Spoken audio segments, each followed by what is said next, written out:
Magandang araw sa inyong lahat at welcome sa aking channel. Usap-usapan ngayon ang tila pag-amin at kumpirmasyon ni Coco Martin at Julia Montes sa kanilang tunay na relasyon. Bagamat alam na ng lahat ang tunay nilang estado, maganda pa rin kung sa mismong bibig nilang manggagaling ang pag-amin at kumpirmasyon. Kahit daw lumalabas sila bilang couple at maraming nakakakita sa kanila, subalit na panatili naman nila ang pagsasapribado kung ano man ang real score sa pagitan nila.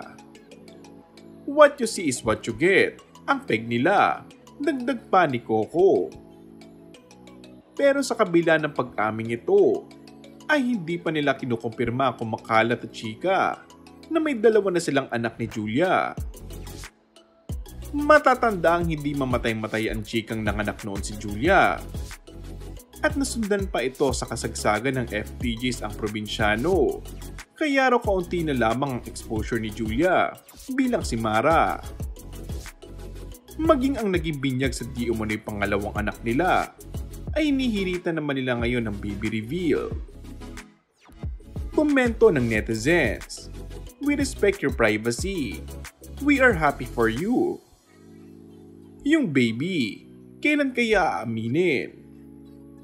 Sunod na reveal ang baby. Why hide? They are public property. Ang masa ang naglagay sa kanila sa kinaroroonan nila. Natatakot ba sila na baka maapektuhan ang karera nila? From some reliable sources, they have 2 kids already. After 12 years po ulit ang baby reveal. Samantala, wala pang reaksyon at komento ang couple tungkol sa baby reveal na hirit ang netizens. Maging sa pasabog ng kolumnista na si Christopher Min na nagawa pang pangalanan ng 2 anak ng di umano'y kapamilya stars. And that's all for our today's video. Kung bago ka lang sa aking channel ay mag-subscribe at pindutin na rin ang notification bell.